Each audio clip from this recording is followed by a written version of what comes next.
담비는 우리나라 산림 생태계에서 최상위 포식자에 위치해 있고요. 작지만 멧돼지까지 사냥할 수 있다는 최고의 사냥꾼 담비.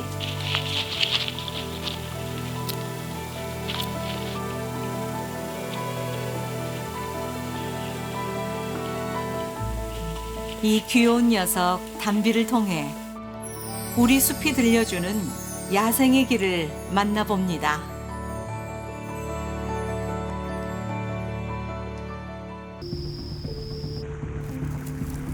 너구리가 먹잇감을 끌고 갑니다. 하지만 노루를 사냥할 정도의 녀석들은 아니죠. 그렇다면 범인은 누굴까요?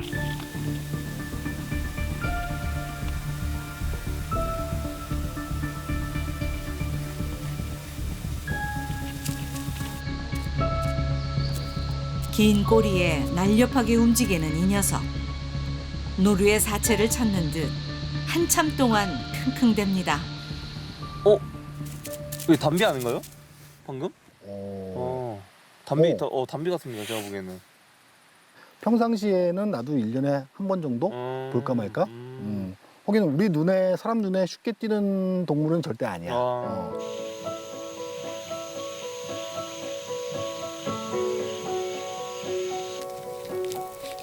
담비입니다.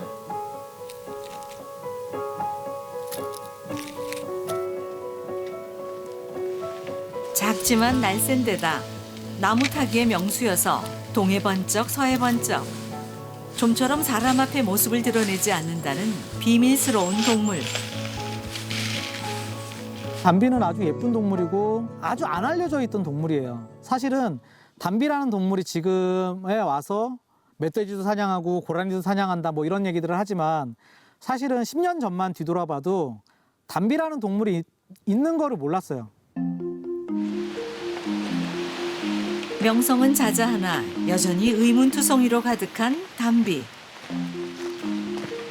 담비의 비밀을 풀기 위해 제작팀은 강원대학교 야생동물연구팀과 함께 100여 대의 카메라를 설치해 살펴보기로 했습니다.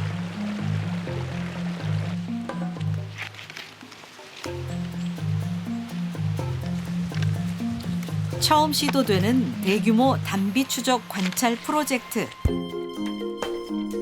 장소는 월정사 인근입니다. 죽은 노루가 발견된 곳이며 담비가 다닐 만한 길목 곳곳에 카메라를 설치했죠.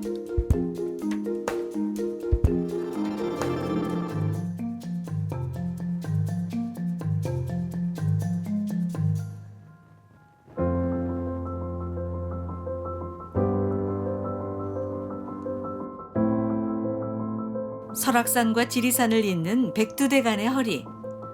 오대산은 예로부터 골이 깊고 바위가 적어 야생동물의 낙원이라 불렸습니다.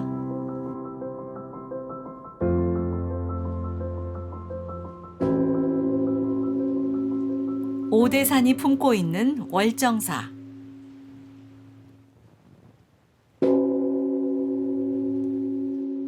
범종 소리와 함께 하루가 시작됩니다.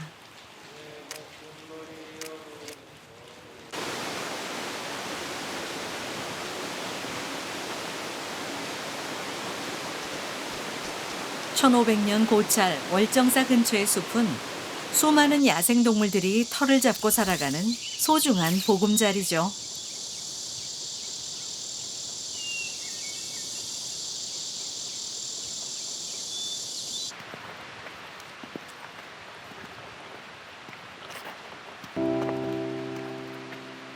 아침 산책인 포행은 스님들에겐 중요한 일과이자 묻 생명과 만날 수 있는 수행의 한 과정입니다. 이리 와봐.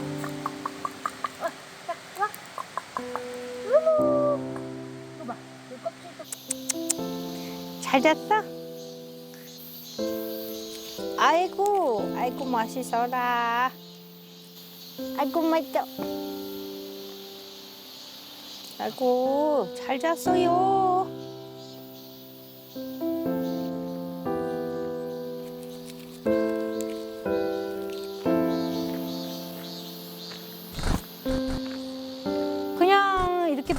때마다 이 친구들을 만나면 그냥 저렇게 나무 대하듯이 하늘에 비친 저렇게 잎들 그냥 단순하게 보듯이 이 친구들은 그런 생각이나 복잡한 이런 것이 없으니까 그런 꽃 대하듯이 나무 대하듯이 자연스럽게 그냥 그냥 반가움으로 이렇게 인사할 수 있어요.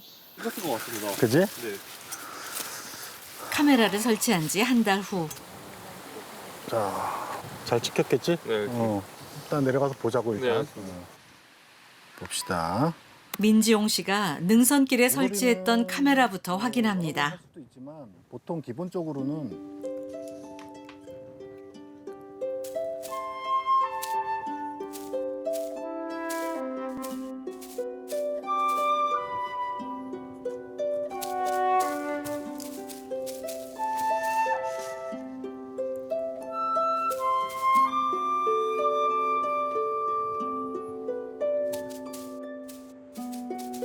놀랍게도 삭, 오소리, 노루, 청설모, 그리고 고라니, 너구리, 멧돼지, 고슴도치에 이르기까지 거의 모든 동물들이 같은 길을 이용하고 있습니다. 왜 이 동물들은 천적의 위험을 무릅쓰면서까지 이 길을 다니는 걸까요?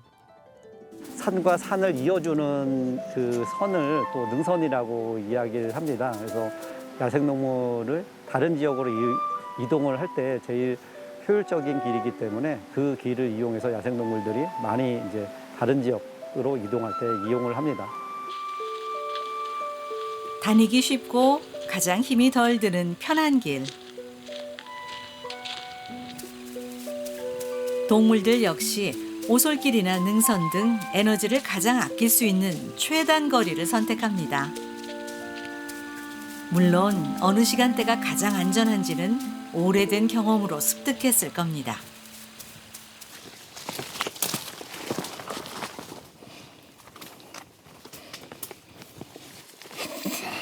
그렇다면 그 많은 야생동물들이 카메라에 잡혔는데도 왜 우리가 찾고 있는 담비는 전혀 모습을 드러내지 않는 걸까요? 동욱 씨, 네. 그냥 막 가지 말고 네. 틈틈이 담비 한정 나올 만한데 네. 잘 체크하면서 가요. 알겠습니다. 조심해. 천천히.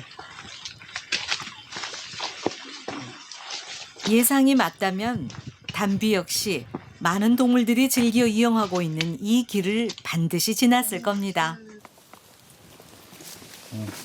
검눈 갖다 드려. 뼈 조각도 같이 있으니까 같이 할게요. 이거는 담비똥 흔적이에요.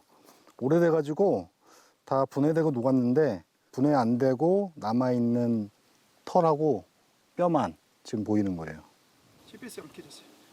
모든 흔적의 내용과 위치는 GPS를 통해 기록돼 생태조사의 자료로 활용됩니다.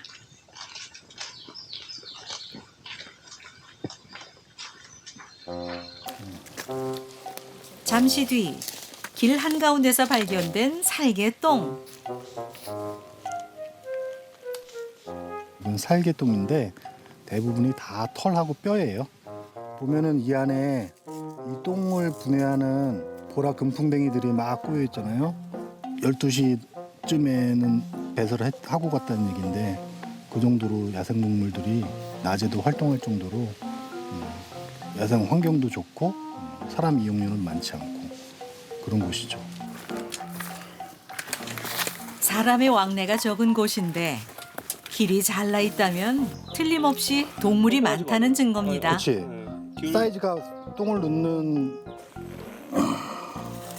오랜 추적 끝에 찾아낸 담비의 똥.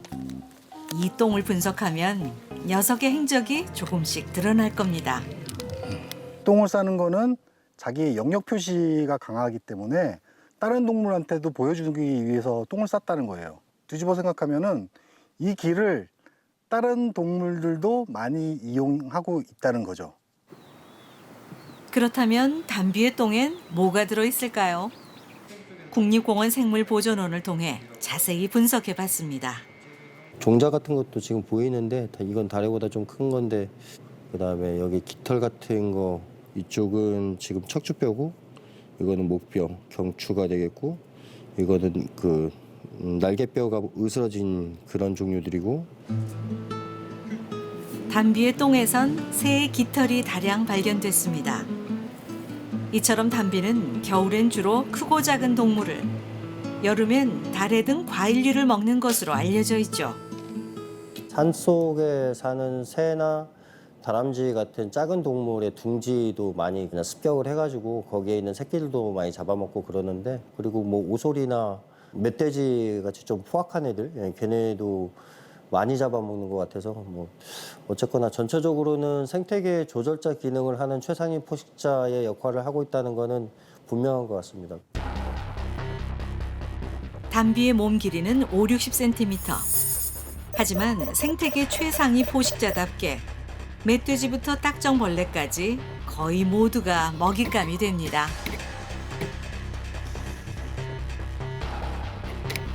그렇다면 담비가 최고의 사냥꾼일 수 있는 비결은 뭘까요?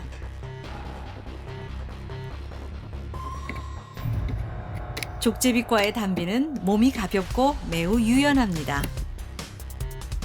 그리고 다른 식용목 동물의 엄지발가락이 퇴화된 데 반해 담비는 5개의 발가락이 모두 나무를 쉽게 붙잡을 수 있도록 진화했죠. 담비가 자유자재로 나무를 오르내리고 새나 다람쥐를 사냥할 수 있는 이유도 거기에 있습니다.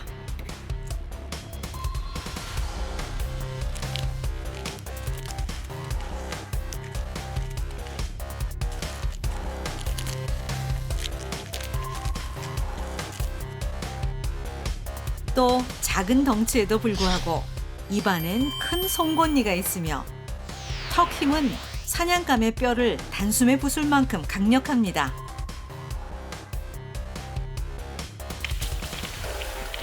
오래 달릴 수 있는 지구력도 겸비했죠.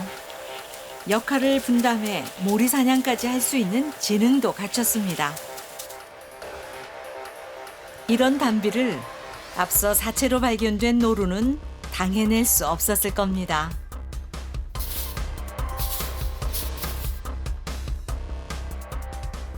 담비는 호랑이나 표범, 늑대가 사라진 한반도의 생태계에서 최상위 포식자의 위치이고요. 우산종의 역할을 한다고 얘기를 하는데요.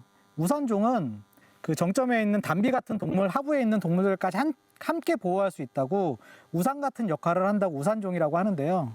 고라니라든가 노루라든가 청설모, 다람쥐, 삭 이런 동물들도 함께 보호가 될 수 있는 그런 역할을 하고 있습니다. 우리가 잠든 사이 도대체 숲에선 어떤 일들이 벌어지고 있을까요?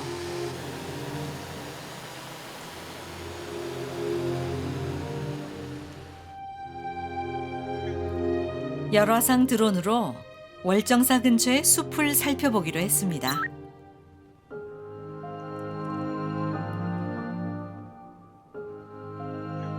천적을 피해 낮 동안 숨어 있다 밤에 나와 배를 채우고 있는 노루와 고라니.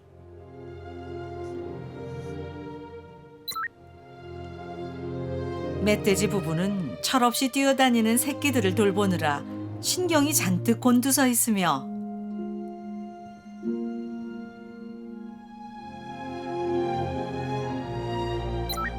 가파른 바위에 올라서도 사냥은 경계를 늦추지 않습니다.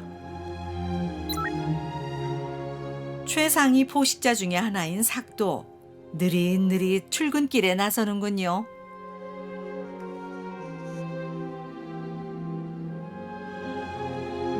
그런데 고개하듯 나무 위를 뛰어다니는 이 녀석들, 그토록 찾고 있던 담비입니다.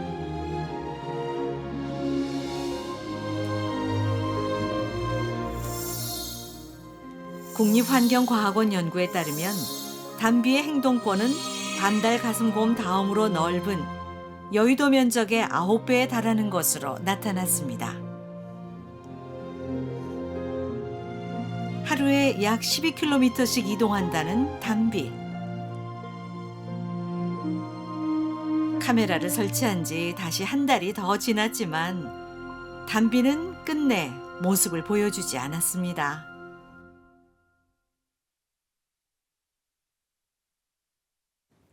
이곳은 최근 담비가 심심치 않게 목격되고 있다는 경기도 포천시에 있는 국립수목원입니다.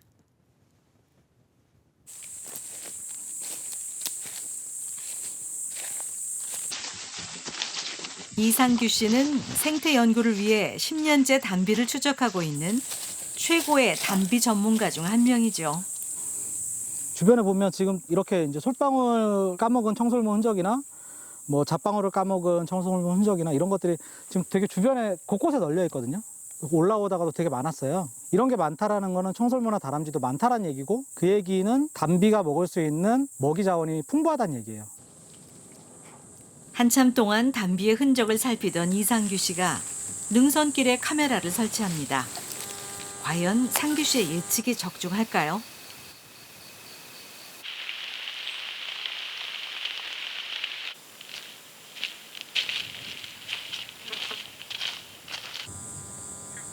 일주일 후 9월 15일 날 담비가 왔네요.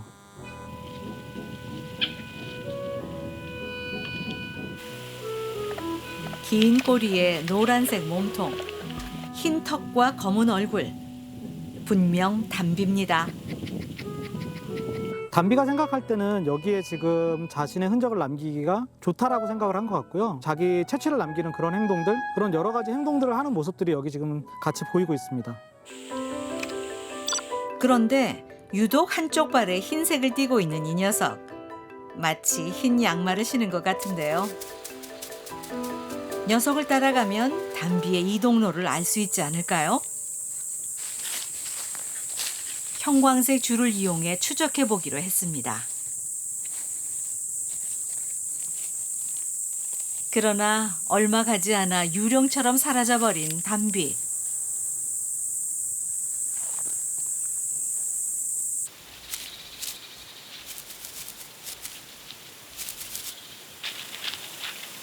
며칠 후 다행히 모습을 드러냈지만 이번에도 역시 배설물만 남긴 채 쏜살같이 사라져버립니다.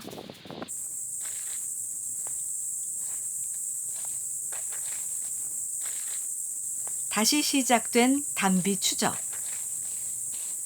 담비의 길은 울창한 숲의 능선길을 따라 2km가량 이어져 작은 봉우리에 이릅니다. 여기입니다.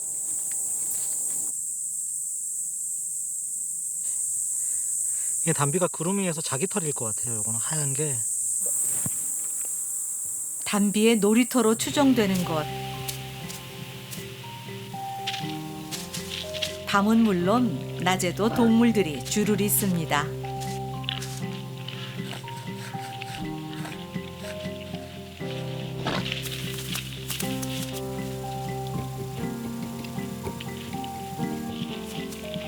단숨에 덩치 큰 멧돼지의 무리를 쫓아내고 자리를 독차지한 담비들.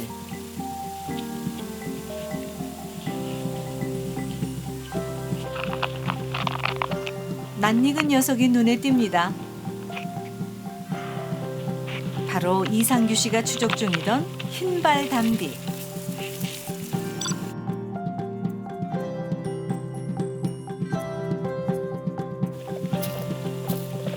그런데 함께 어울리고 있는 녀석들 중에 앞발 2개에 모두 흰 양말을 신고 있는 녀석이 있습니다. 이건 뭘 의미할까요? 약간의 크기 차이가 있는 것 같긴 하거든요. 그래서 제 생각엔 아마도 어미와 새끼인 걸로 생각이 됩니다.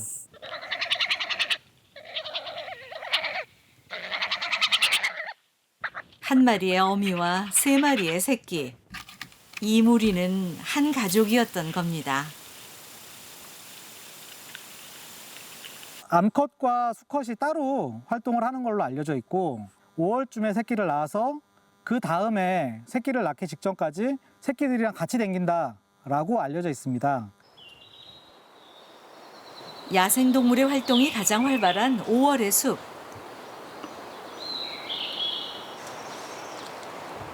이것은 KBS에서 최초로 공개되는 그동안 베일에 쌓여있던 동물, 담비의 육아 과정입니다.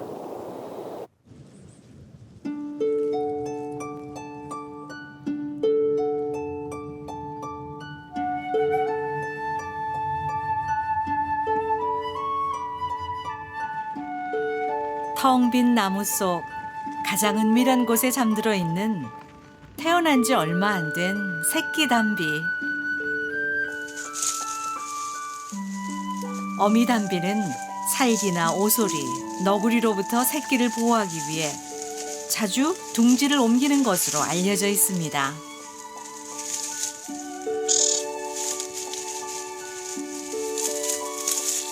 새끼를 낳자마자 수컷은 떠나버리고 고된 육아의 책임은 모두 어미인 암컷의 몫입니다.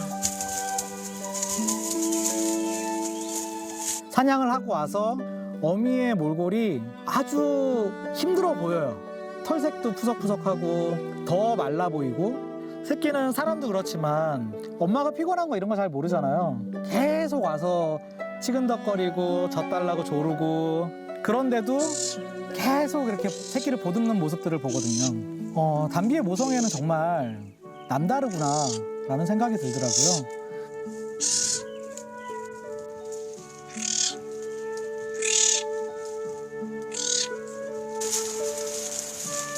어미의 젖을 먹으며 하루하루 성장해가는 새끼 담비들. 과연 이 새끼 담비들은 잘 자라 내년 봄 무사히 어미 곁을 떠날 수 있을까요? 5 남자가 있다 해서 생겨난 이름 오대산.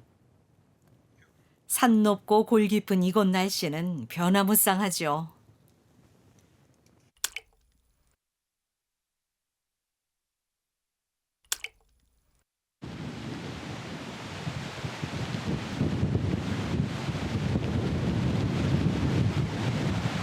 폭우가 쏟아지면 멀쩡하던 계곡도 순식간에 급류로 돌변합니다.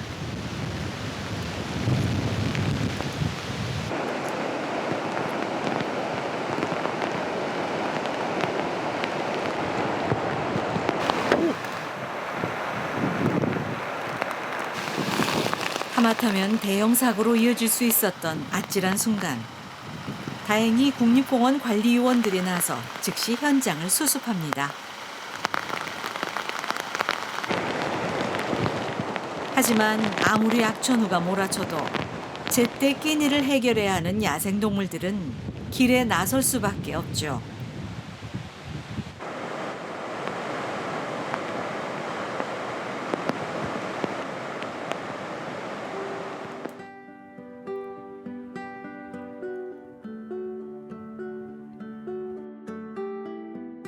일반인의 출입이 통제되고 있는 해발 1070m의 질매늪. 2탄 습지고 고산 습지예요. 그래서 다른 데서는 찾아보기가 정말 어려운 습지예요.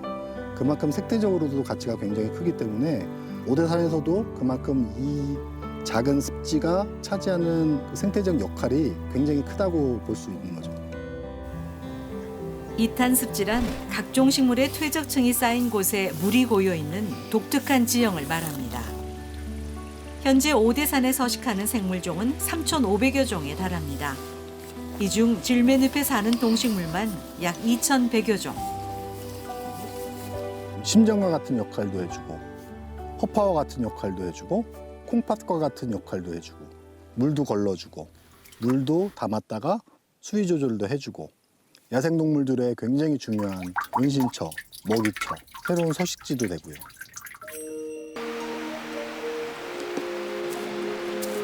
잔뜩 경계심을 보이던 고라니 가족이 풀을 뜯기 위해 나왔습니다.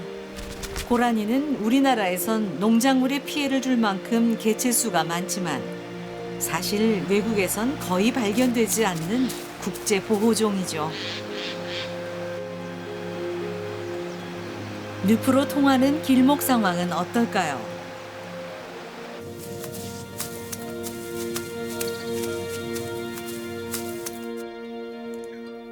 관찰 결과 고라니, 너구리, 삭, 멧돼지 등 다양한 동물이 시간을 달리하며 질매늪으로 이어진 길을 오갔습니다. 약자는 은밀히 움직여야 살아남을 수 있습니다. 그렇게 숲의 길 하나하나는 야생동물에게 생존과 직결되는 문제죠.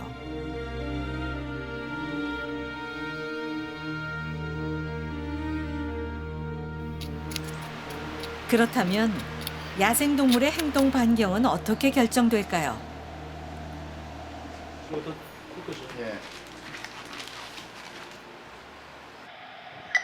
허가를 받아 작은 송신기를 부착한 다음 녀석들을 추적해 보기로 했습니다.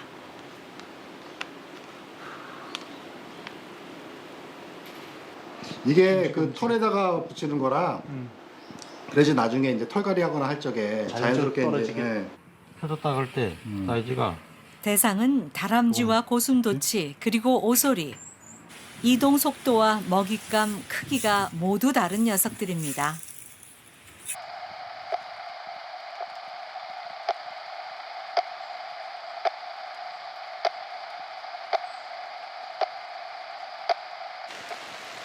요 앞에 있는 걸로 신호가 잡히거든요. 관찰 결과 다람쥐의 활동 범위는 100m를 넘지 않았습니다. 걸음이 느린데도 고슴도치의 활동 범위는 400m, 오소리는 1km에 달했습니다. 먹이 사슬의 위치에 따라 넓이가 결정되는 동물의 행동권.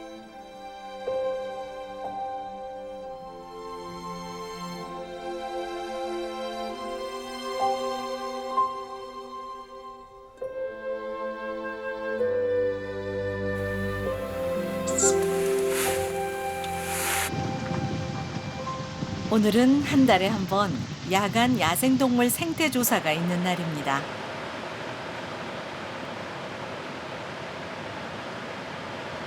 내졌다. 두 마리야? 안광 두 개나. 맞아. 난 고라니를 봤는데. 나도 고라니를 봤어. 맞네. 이동했으니까. 야간 순찰을 하다 보면 드물지 않게 눈에 띈다는 고라니.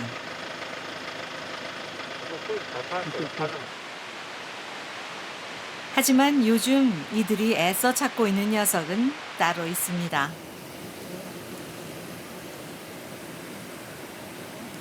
어디 갔어? 다 이런 데가 지금 다 나와야 되는 그 전에 나왔던 포인트잖아요. 야, 전국에서 긴전박이 올빼미 밤에 찾는 건 우리가 최고인데, 그죠? 그럼. 어? 무슨 일이 있는 거 아닐까? 왜 한 10년 전에도 그때 전국적으로 긴전박이 올빼미 안 보인다고 조류하시는 분들 다 얘기 있었거든요.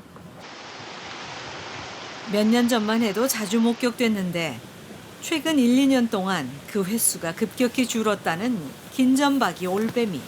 이님 어디 있어? 긴전박이 올빼미 봤어요. 날랐어 근데.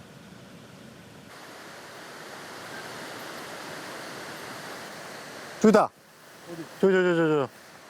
보여? 썼지? 예. 저 앞에 가지 바로 뒤에. 예, 한 개체 찾았습니다. 역시 멋있어. 오대산 기태종.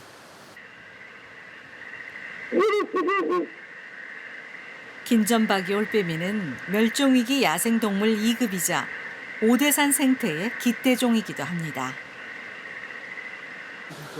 아유, 그래도 아직 멀쩡한 놈 봤으니 다행이네. 마음이 놓이네. 기대종이란 멸종 시 생태계의 균형이 깨져 종의 다양성 유지에 필수적인 동물을 말하죠. 그래서 녀석들의 개체수를 보호하기 위해 곳곳에 둥지를 설치했었다는 오대산 국립공원 사무소.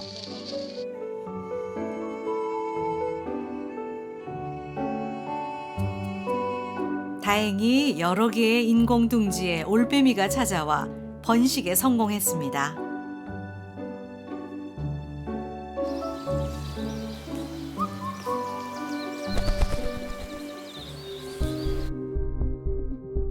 그런데 1년 전부터 그 수가 급격히 줄기 시작했고 급기야 최근엔 멀쩡히 사용하던 곳마저 올빼미들이 찾지 않아 빈 둥지가 더 늘었습니다. 볼까요? 저기 벌레집도 지금 들어가 있는 거죠. 보이죠, 그죠? 그러니까 잘 사는 줄 알았는데 둥지를 안 쓰면은 주변에서 저희 눈에 좀 띄고 보였어야지만 했는데 그게 또 안 보이고 하니까 저희는 또 다른 걱정이 생기는 거죠. 또 다른 무슨 위협이 있는 건지 아니면 무슨 일이 있었던 건지. 이거 뭐 설치돼 있고 무슨 영문일까요? 다른데 지금 안 결국 2년 전에 설치해뒀던 관찰 카메라를 분석해 보기로 돌아가고 합니다. 있네.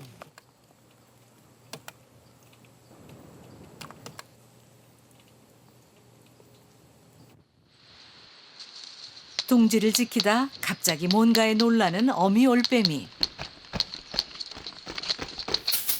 새끼들이 뭐가 있는 것 같은데? 오 있네. 그죠? 움직이네. 오. 뭐야? 아야, 새끼 가자. 한 마리 하나 묻어갔죠. 다시 왔다. 야, 담비가 왔다 갔구만. 범인은 담비였습니다. 번식을 실패했네. 이때 번식기 아니에요, 담비도. 같은, 그치. 자기 새끼 키우느라고 사냥을 한 거니. 담비로 미워할 수도 없고.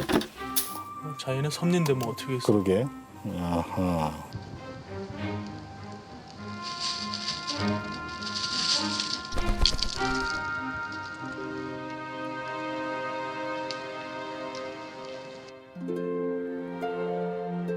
오대산의 숲이 더욱 울창해집니다. 보이진 않지만 이 숲에 들어있을 수많은 야생동물의 길.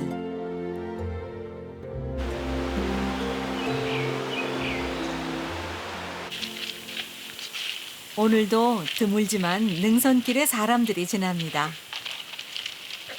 하지만 이곳은 야생동물의 길이기도 하죠.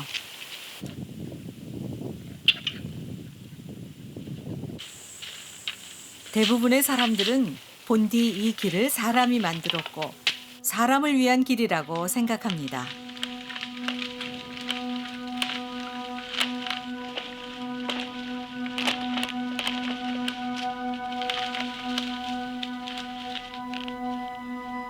통행의 장애물로만 여겼던 쓰러진 나무.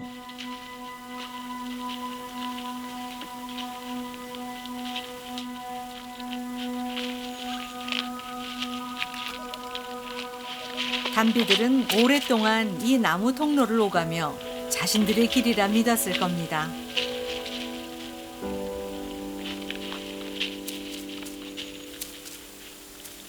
하지만 나무 통로가 사라지자 담비들은 길을 잃고 말았죠. 제 목표는 그래요. 오대산의 모든 생물들과 만나서 다 친구 먹는 거. 국립공원에서 이렇게 친구들을 만나고 찾고 하는 거는 그냥 혼자의 취미생활이 아니에요. 이 친구들을 보호하기 위해서예요. 그게 국립공원의 목적이고요. 이 친구들을 보호하려면은 이 친구들이 어디에 어떻게 얼마나 어떤 위험 안에서 살고 있는지를 정확히 알아야 돼요. 보호하려면 알아야 되는 거예요,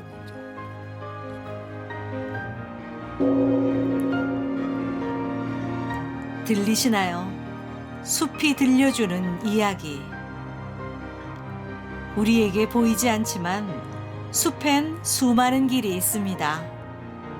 그 길의 주인은 동물입니다.